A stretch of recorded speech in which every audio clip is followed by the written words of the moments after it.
بسم الله الرحمن الرحيم. الحمد لله والصلاة والسلام على رسول الله صلى الله عليه وسلم وعلى آله وصحبه أجمعين. إن شاء الله تعالى شروع میکنیم کتاب بیان فضل علم السلف على علم الخلف.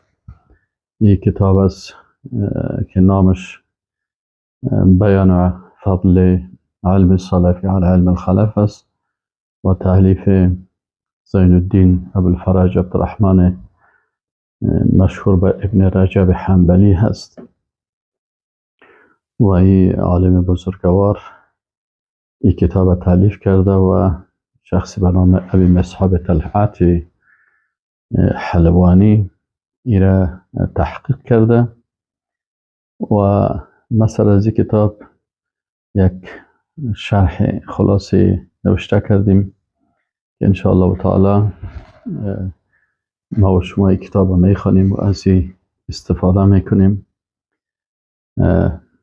در مقدمه بسم الله الرحمن الرحیم. ان الحمد لله نحمده و نستعینه و نستغفره. طبعا حمد و ثنا و صفت خاص برای الله هست. حمد الله را میکنیم و میگیم اللهم لك الحمد كما ينبغي لجلال وجهك وعظيم سلطانك. و نستعینه و از الله استعانت میخواهیم در هر عمل خود و در درس و در تمام امور زندگی. و نستغفره و از الله مغفرت میخواهیم در تمامی اشتباهات و خطاها و معاصی و گناهایی که نفس اماره به سو سر ما طغیان کرده و یا وسوسه های شیطان بوده و یا خود ما در جهل قرار داشتیم، اشتباهات ما از ما شده هست. از این هم از الله متعال مغفرت میخواهیم. نستغفر الله و نتوب الیه و نعوذ بالله من شرور انفسنا و الله پناه میبریم از امور شر و زشتی که نفسهای ما میره میکنن و من سیئات اعمالنا و همچنان به الله پناه میبریم از اعمال سیئی که از طرف ما رخ داده هست. به الله پناه میبریم و به الله عذر پیش میکنیم، از الله مغفرت میخواهیم و به الله توبه میکنیم. من یهده الله فلا مضل له. هر کسی را که الله هدایت بکنه او را کسی گمراه ساخته نمیتونه. و من یضلل فلا هادی له. و هر کسی را که الله گمراه بسازه کسی او را هدایت کرده نمیتونه.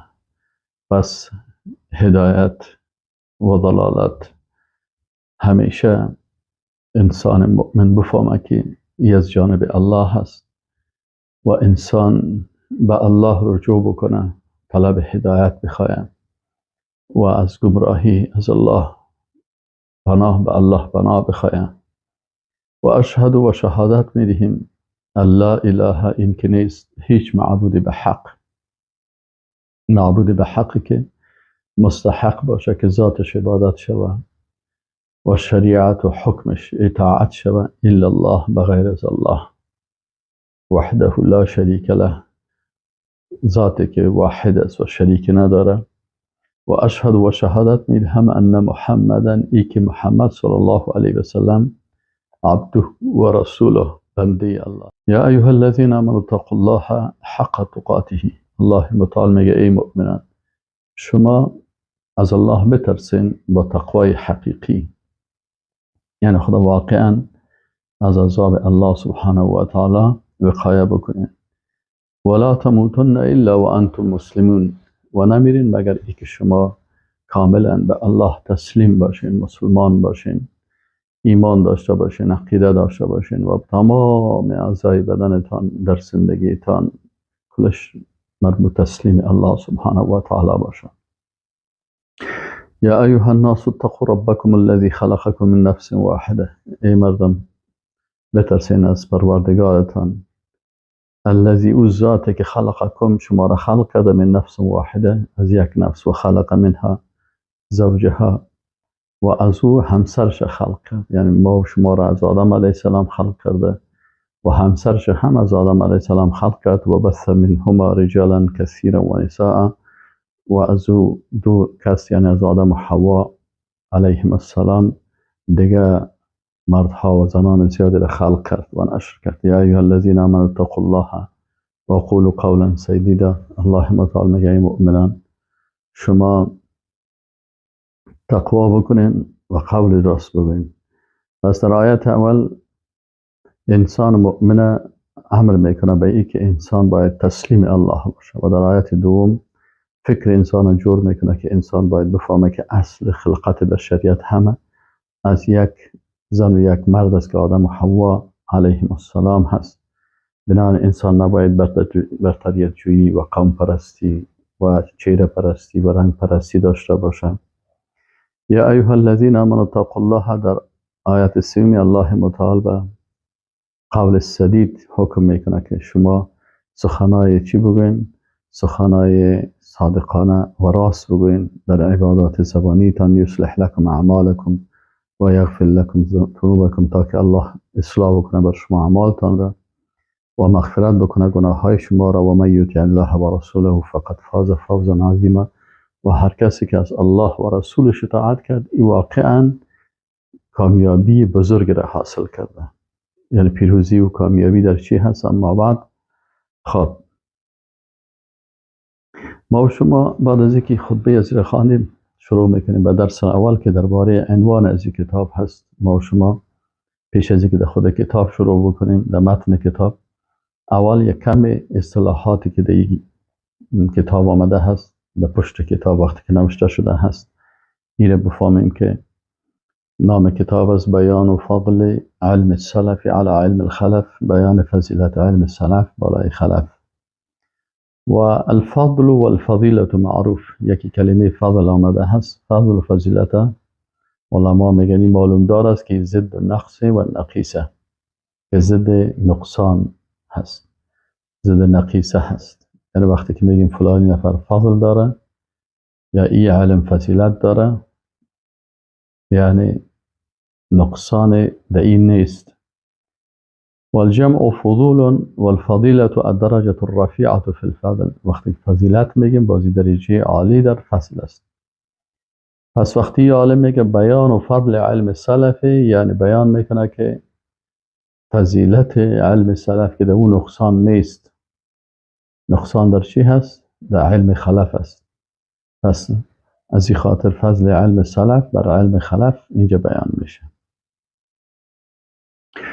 و سلف که میگن السلف هم المتقدمون من الآباء و غیرهم. سلف در لغت به معنای چی هستن؟ هر کسی که مثلا متقدم باشه این سلف ما و شما هست، گذشتگان. فجعلناهم سلفا و مثلا للآخرین.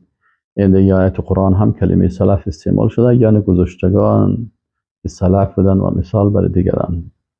اما تعریف سلف در اصطلاح چی را میگن؟ یراد به الصحابه الکرام یراد به الصحابه الكرام و التابعون لهم باحسان و اتباع التابعین من اهل القرون الثلاثه. در تعریف اصطلاحی سلف علما میگن که منظور از سلف صالح وقتی که یاد میشه منظور از اصحاب رسول الله صلی الله علیه و سلم هستند، مهاجرون انصار، و التابعون لهم به احسان و دیگر تابعین از اینا هستند با احسان، یعنی کسایی که شاگردای صحابه بودن. و اتباع التابعین و کسانی که شاگردای صحابه بودن، یعنی صحابه، تابعین و تابع تابعین.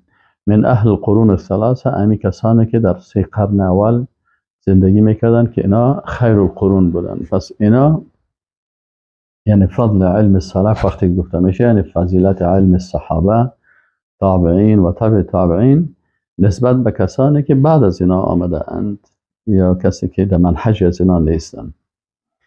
کما قال شیخ الاسلام ابن تیمیه رحمه الله، مثل که میگه شیخ الاسلام ابن تیمیه رحمه الله میگه که مذهب اهل الحدیث و هم السلف من القرون الثلاثة ومن سلك سبيلهم من الخلف.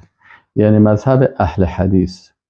اینجا هم یک اصطلاحات میه، مثلا اهل سنت میه و اهل حدیث میه و سلف میه. همیشه متوجه از این سه اصطلاح باشین. وقتی که اصطلاح اصلا در قرآن عظیمشان مسلمان ها بیان شدن، هو سماکم المسلمین، اصل یک انسان باید خودم مسلمان بگه، من الحمدلله مسلمان هستم. ولی اصطلاحات دیگه که بعد از اینا ذکر شد، این اصطلاحات چرا ذکر شده است؟ به خاطر از که وقتی علما در کتابهای خود، خصوصا در کتابهای عقیده، وقتی که تقسیم میکنه به سلف و خلف، به این معنی که سلف کسایی که پیروی از منهج قرآن و منهج صحابه میکنن، صحابه و تابعین و تبع تابعین، پس این سلف گفته میشه. یعنی سلف کی هستن؟ سلف صحابه و تابعین و تبع تابعین هستن. خلف کی هستن؟ کسانی و اینال یا سلف شدن. اینال کسایی که دوین منهج روان هستن که منهج صحابه چی بود؟ پیروی از قرآن و سنت بود. اینال هر کس دوین منهج است، ای سلف گفته میشه.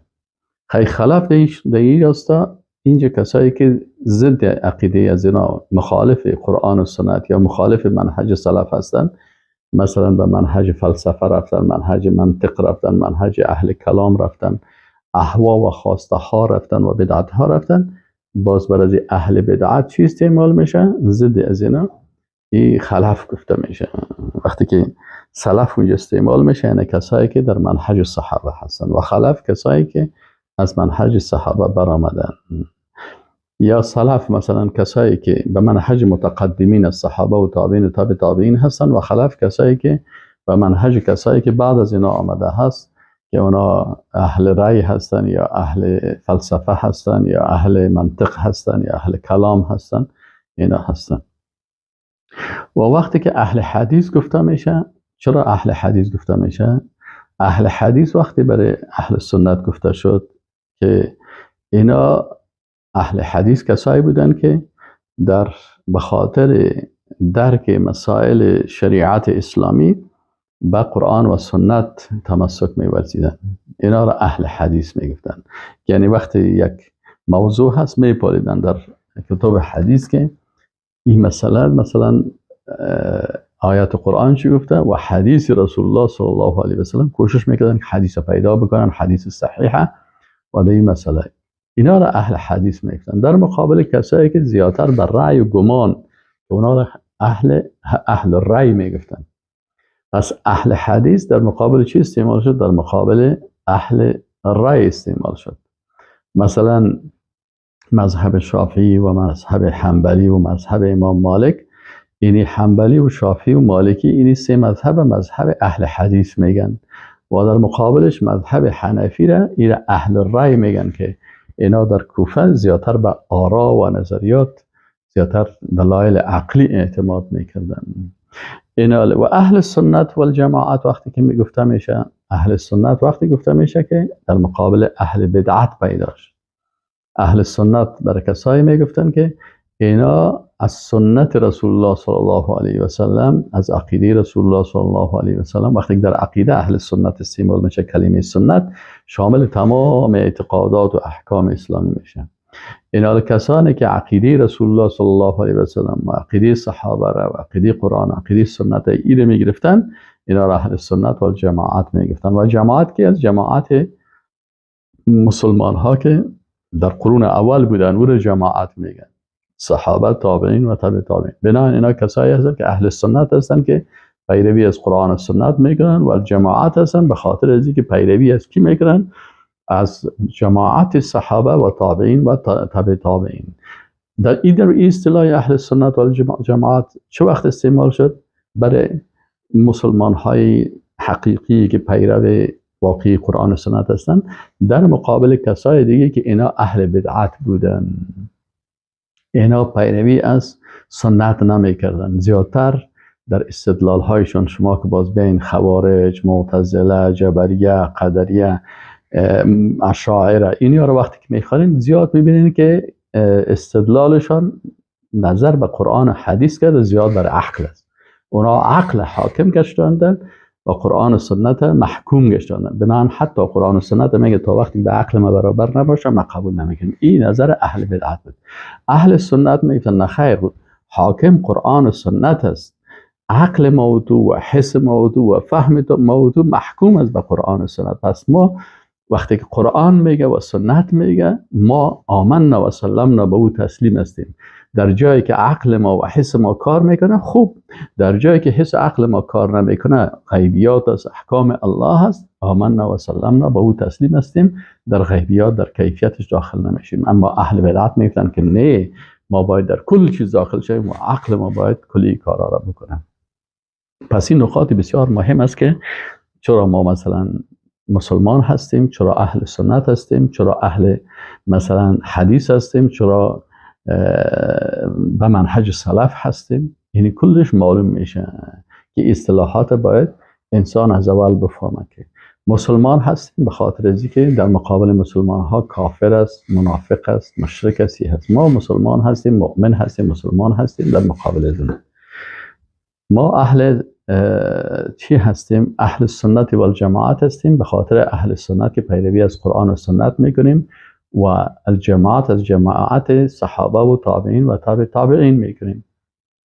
بنابراین در مقابل ما کی قرار داره؟ اهل بدعت قرار دارد که اونا تمسکشان به قرآن و سنت بسیار کم است و به صحابه و اقوال صحابه و تابعین و تابعین با اونا بسیار کم تمسک می‌بدن. زیادتر به چی اعتماد میکنن؟ به فلسفه و به منطق و به عقلانیت که اون منهج کی هسته؟ متکلمین اهل بدعت هستن، از معتزله و جبریه و قدریه و امثالهم. و چرا اهل حدیث بعضی اوقات بر از اینا گفته میشه؟ به خاطر ازی که اهل حدیث در مقابل اهل رأی آمد. علمایی که در منهجشان زیاد اعتماد به قرآن و سنت میکنن و زیاد ایره میگیرن و در مقابلش دلایل عقلی را نمیگن زیاد، بلکه نص اعتماد میکنن، اینا را اهل سنت میگن.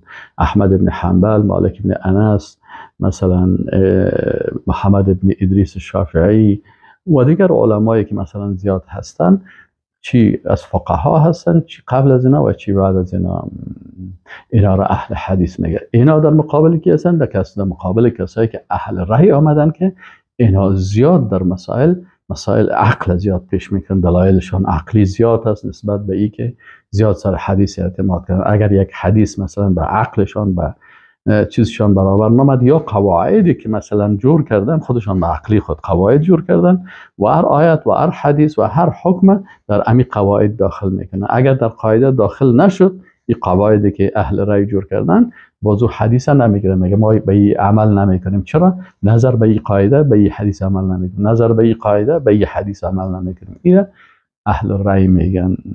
خب اینال میگیم که شیخ الاسلام ابن تیمیه چی گفت؟ که مذهب اهل الحدیث، مذهب اهل حدیث و هم السلف من القرون الثلاثه، و اینا سلف هستن از قرون الثلاثه، و من سلک سبیلهم من الخلف، و کسایی که از خلف یعنی علمای دیگی که آمدن بعد از اونا، مثل که ما و شما از خلف آمدیم لکن پیروی از منهج از اونا میکنن، اینا هم سلف گفته میشه. ببین و هم السلف من القرون الثلاثه، چی هسته؟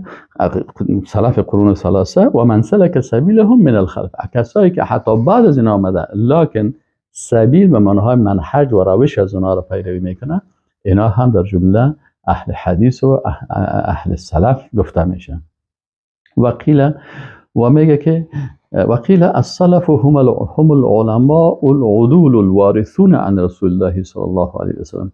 و بعضی هم میگن که سلف کی هستن؟ علمای عادلی که وارث از رسول الله صلی الله علیه وسلم هستن. اینا از رسول الله صلی الله علیه وسلم چی را به ارث گرفتن؟ الحقائق والمعارف والعقائد، حقیقت ها را و معرفت ها را و عقیده را، کل از اینا را از کی گرفتن؟ از رسول الله صلی الله علیه وسلم. و یمکن ان یقال هم السادة الاخیار الى نهایت المئة الثالثة من الهجرة النبویة الشریفة المبارکه. و میشه که ما میگه سلف کسایی را بودیم که اونا بزرگای اخیار هستند که اونا کی بودن تا نهایت مثلا 300 سال از هجرت نبوی، یعنی تا 300 سال اول، اینا کلشان در جمله سلف میه. قال تعالی والسابقون الاولون من المهاجرین والانصار. این الله متعال معرفی میکنه که اینا کی هستن؟ سابقون اولین از مهاجرین انصار، والذین اتبعوهم به احسان، و هر کسی که از اینا متابعت کرد دن به احسان، رضی الله عنهم و رضوا عنه و اعد لهم جنات تجری تحتها الانهار خالدین فیها ابدا ذلک الفوز العظیم. این کامیابی، ببین این کامیابی بزرگ است. کامیابی بزرگ چی هست؟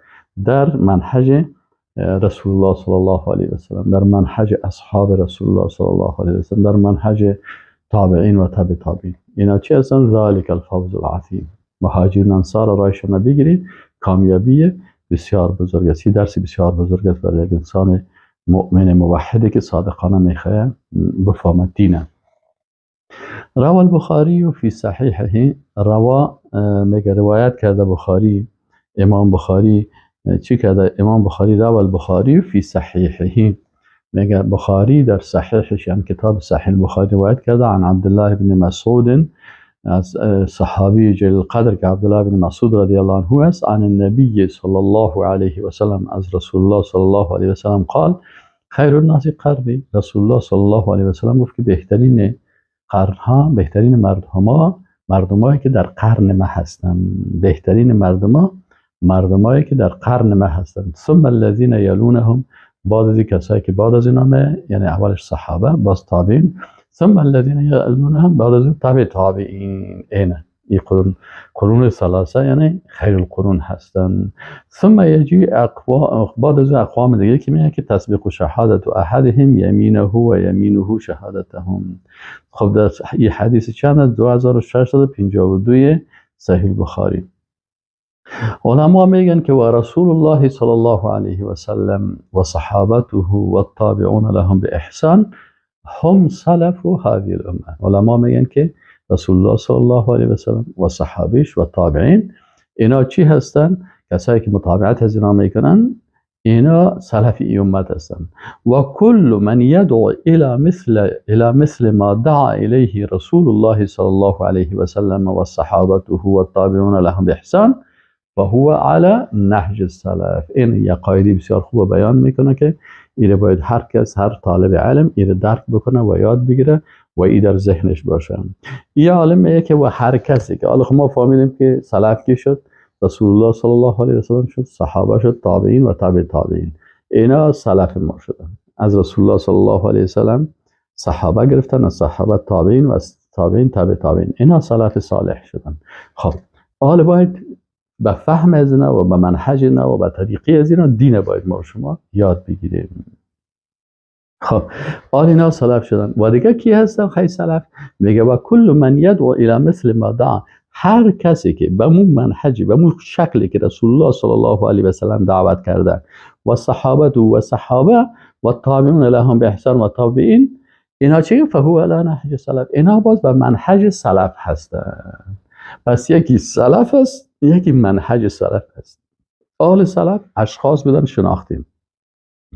این سلف که رسول الله صلی الله علیه و سلم، صحابه، تابعین و تبع تابعین هستند، اینا منهج خاص، روش خاصی در فهم قرآن و سنت داشتن. فهم از اینا فهم بسیار عالی بود. چرا رسول الله صلی الله علیه و سلم هر چیز از جبریل امین یاد میگرفت در امور دینی. و ما ینطق عن الهوى ان هو الا وحی یوحى. برش وحی میامد که این قسم است. وقتی رسول الله صلی یک حدیث میگه که شما این قسم نماز بخواین، این قسم روزه بگیرین، زکات اینقدر بدین، جهاد این قسم بکنین، حکومت این قسم تاسیس بکنین، لشکر این قسم روان، کل از اینا که هست چی هسته؟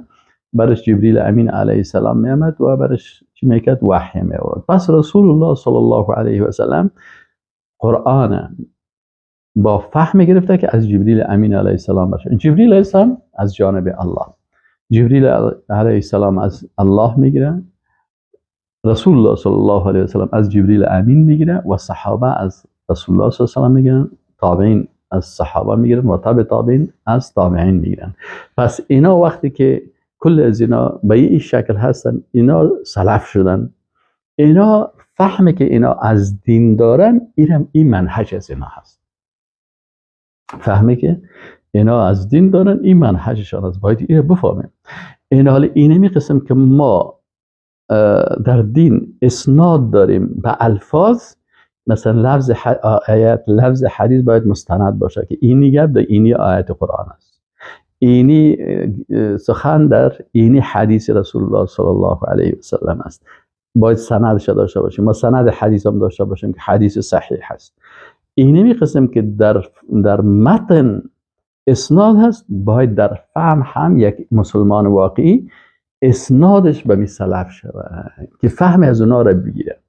مثلا این آیت قرآن است، در این آیت قرآن مثلا درباره موسیقی و من الناس من یشتری لهو الحدیث، در لهو حدیث اگر ما و شما بیاییم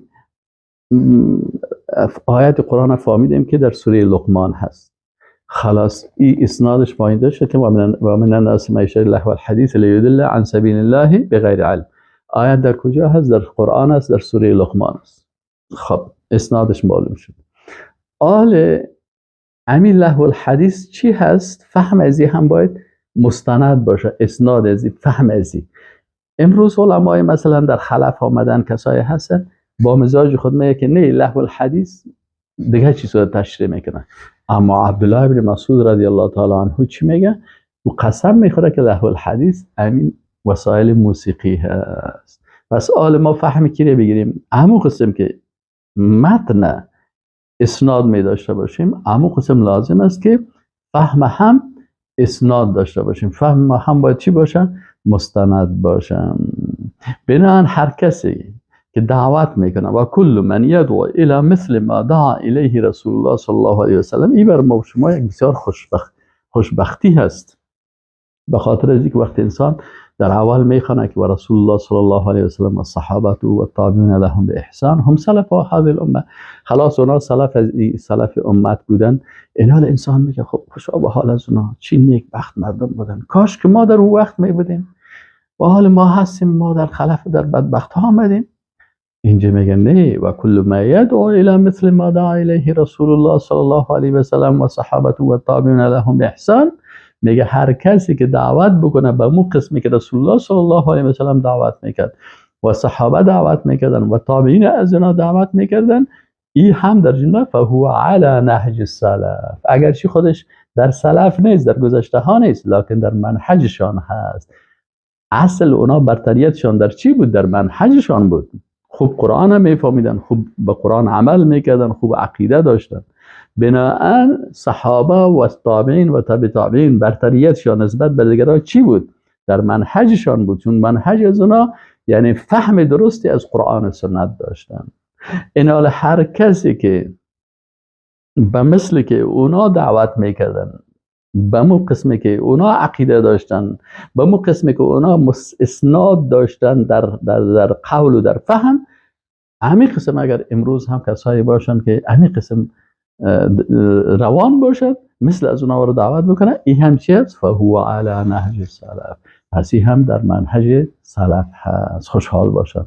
این هم در زمره از اونا انشاءالله تعالی در روز قیامت حشر میشه که الله متعال سبحانه و تعالی ما شما را و امرای نبی کریم صلی الله علیه و سلم حبیبی و حبیب قلبی و نور عینی رسول الله صلی الله علیه و سلم و صحابه کرام رضی الله عنهم و رضوا عنه و امرای زنا و تابعین و تابع تابعین اعظام ما شما را حشر بکنم.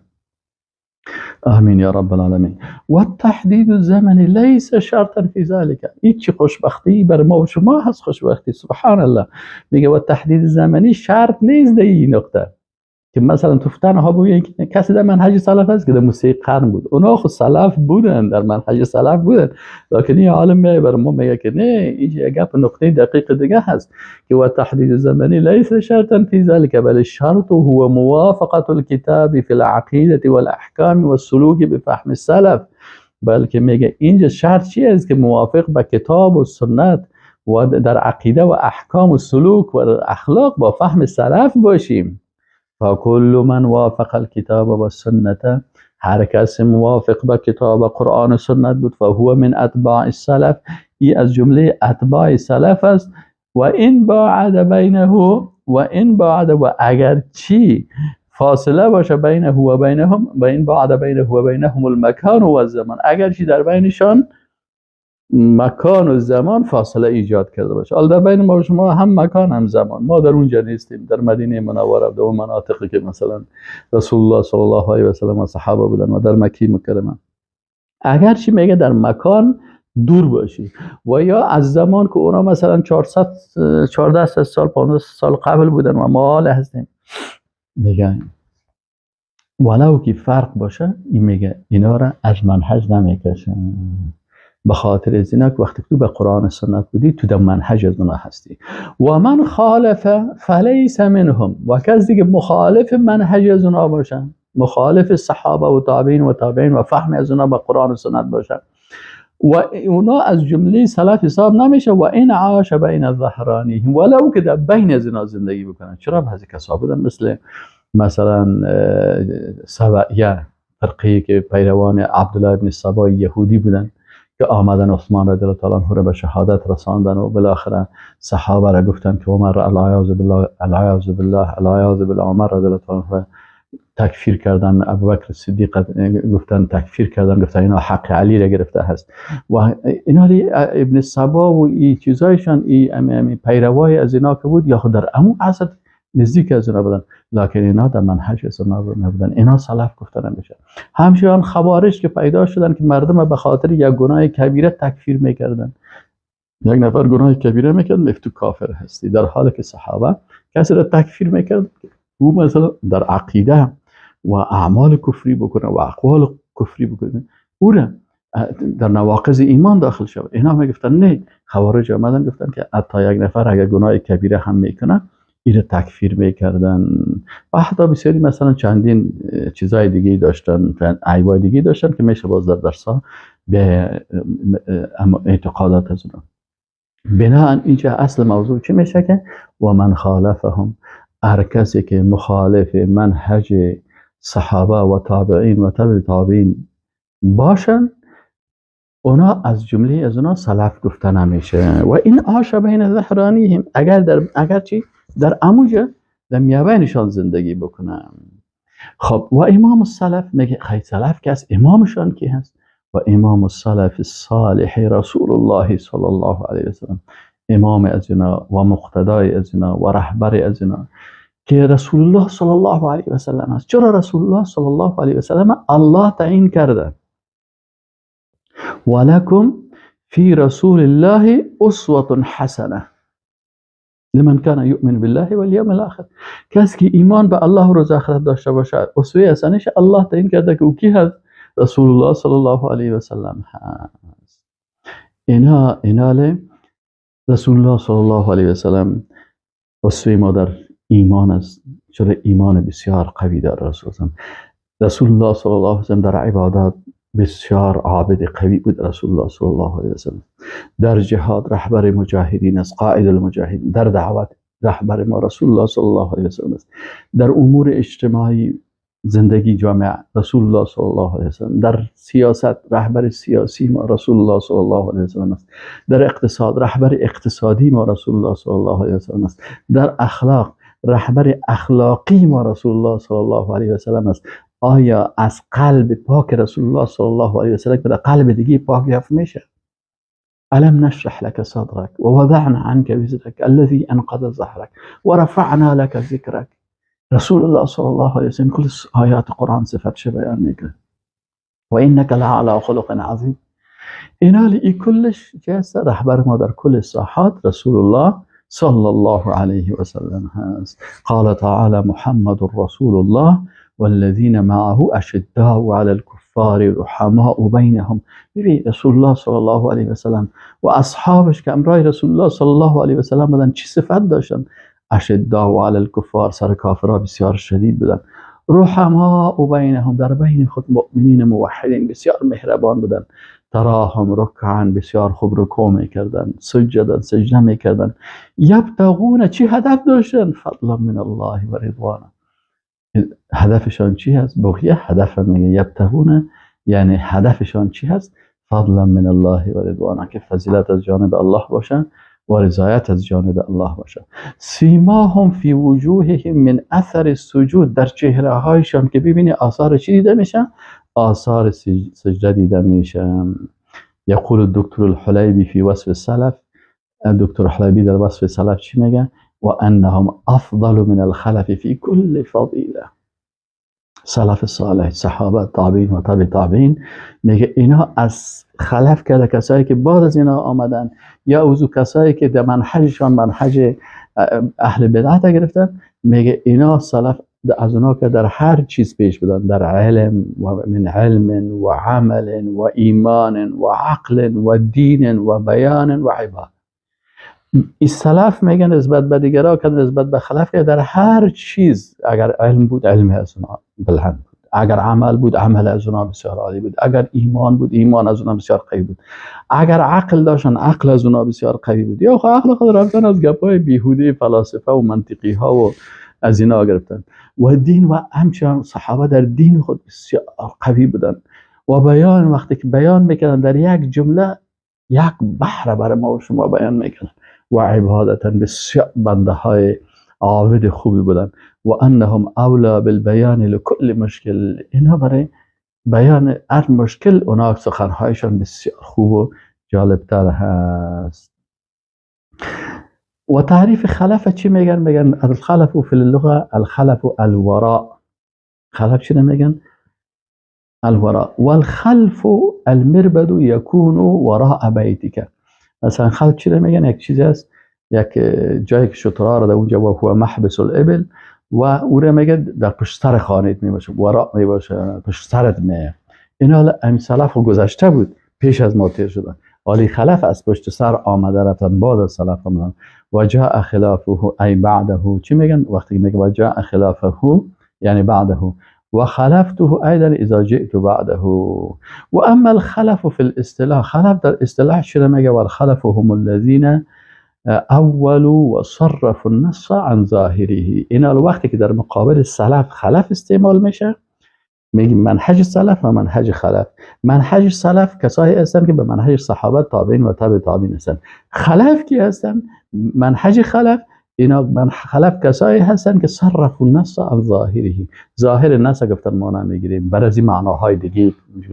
فکل من حرف، اول تعویل کردن، تغییر دادن، تحریف کردن، تحریفات آوردن، گفتن این به عقل ما برابر نیست، اوسو میکنیم، این صفات الله، خصوصا در صفات الله آمدن بسیار بدعت ها را ایجاد کردن. این صفات عقل ما قبول نمیکنه، این صفات مثلا تشبیه میشه، این صفات میشه، صفاتی که در قرآن و سنت ثابت است، بر از او چی کردن که اگر این صفت بگوییم تشبیه میشه، اگر این صفت بگوییم ایت میشه، جسم میشه، اگر این صفت بگوییم اوت میشه. از این خاطر بسیاری صفت ها را چی کردن؟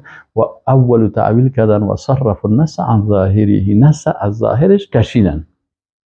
فكل من حرف عن منهج السلف فی اسماء الله عز وجل، میگه هر کسی که منحرف شد از منهج سلف در نام های الله و صفاتش و افعالش، فهو معدود فی الخلف، در چی حساب میشه؟ در جمله خلف حساب میشه. و اذا اطلقت کلمه الخلف فی مقابل کلمه السلف یراد بها، میگه وقتی که کلمه سلف در مقابل کلمه خلف در مقابل کلمه سلف استعمال میشه، منظور چی هست؟ من رومیه به بدعت، کسایی که اونا متهم به بدعت شدن، او شهر بلقب غیر مرض، یا مشهور شده به یک لقبی که چیز است قابل رضایت نیست. فمن انحرف عن الكتاب والسنه، هر کسی که منحرف شده از قرآن و سنت، و مال عن طریقه الصحابه رضی الله عنهم، و از روش الصحابه و منهج الصحابه روی گشتن، فلم يتخذها منهج له، این بر خود منهج نگرفت، فهو خلفی، این چی است؟ خلفی شد، پیرو خلف شد. و این عاش بین الظهرانه صحابه، اگر چی این امینا در بین صحابه چی کنن؟ زندگی کنن، مثل که پیروان ابن سبا و پیروان مثلا کسانی که مثلا خوارج بودن و بعد از اینا معتزله آمد و جبریه آمد و قدریه آمد و کرامیه آمد و فرقه های زیاد پیدا شدن. اینا منهج صحابه را نگرفتن، ولو که بسیاری از اینا در عصرهای نزدیک زندگی میکردن، بازم اینا در جمله چی هستن؟ در جمله خلف هستن و خلفی گفته میشه. فلا نظن ان السلف هم اصحاب القرون الاولى. باید تنهایی گمان نکنیم که سلف اونا اصحاب 3 قرن اول هستند و الخلف من اتى بعد ذلك، یعنی تو گمان شوه که کل کسایی که در 3 قرن اول زندگی کردن اینا سلف هستند. نه، این گمان باید نکنی. اونا سلف گفته میشه که به منهج صحابه باشن، باز کسایی که شاگردی صحابه را کردن که تابعین گفته میشن، باز کسایی که شاگردای تابعین هستند در منهجشان روان هستند اینا سلف گفته میشن. این گمان نگو که هر کسی که در 3 قرن اول بود و کلش سلف است. خلاص دیگه کلش اگر خوارج هم بود، اگر روافض هم بود، اگر پیروان ابن سبا هم بود، اینا کلش هم نه، میگه این گپ نیست. حالا نظن ما میگه عقیده را نداره که ان سلف هم اصحاب القرون الاولى، که اینا اصحاب قرون سیگانه هستند.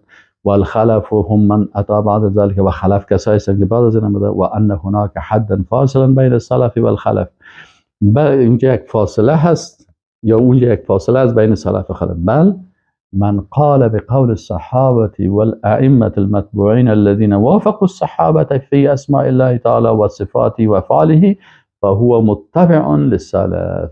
این میگه هر کسی که با قول صحابه گفت و با قول امامایی که از اونا مطابقت میکردن، کسایی که با صحابه موافق داشتن در اعتقاداتشان در نامهای الله و صفات و افعالش، فهو متبع للسلف، این پیرو سلف است. و این کان فی القرون المتأخره التي لم تأتی بعد، حتی در قرون متأخره، حتی در قرنهای بعدی هم که هنوز آمده در یا مگه باشه، این در جمله سلف حساب میشه، در منهج سلف حساب میشه. چرا؟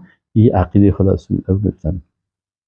كثير من المبتدعة الضالين يفضلون طریقة غیرهم، بعضی از بسیار از بدعتکارای گمراه هستند که اونا افضلیت میدن روش و طریقه دیگرها را، از صحابه را نه، غیر صحابه را. ظانین ان طریقه السلف هي مجرد الايمان بالفاظ القرآن. ات میگن که سلف خودتن به الفاظ قرآن ایمان داشتن و به الفاظ حدیث ایمان داشتن، من غیر فقه نظاره که الله نستغفر الله. میگه اونا فقه نداشتن. سعی کنیم بدعتی ها چی میگن؟ سر صحابه تهمت میکنن، سر تابعین و تبع تابعین، که اونا میگن اونا فقه و علمیت نداشتن. لذلك بمنزلة الأميين الذين قال الله ومنهم أميون لا يعلمون الكتاب إلا أماني.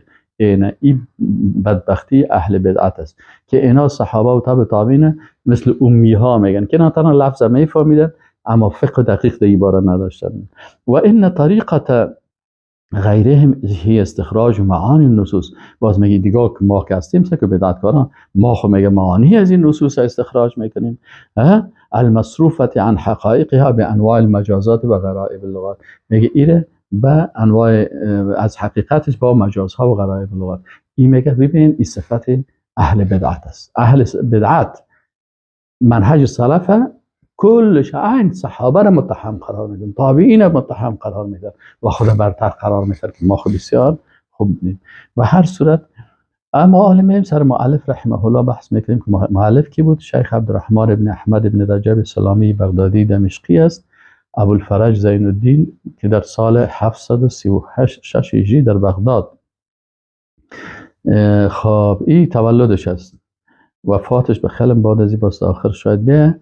و کتاب هایی را که این عالم تالیف کرده هست، یکی شرح جامع ترمیزی است، دیگه جامع العلوم والحکم است، در حدیث است. کتاب هایی که داشته هست فضائل شام، استخراج الاحکام الخراج، قواعد فقهی، لطائف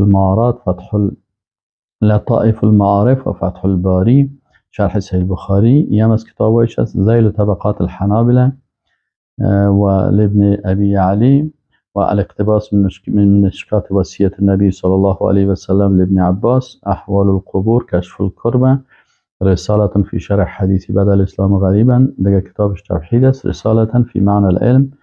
توفی، وفات کرده در سنه 795 هجری فی دمشق. در سال وفات کرده.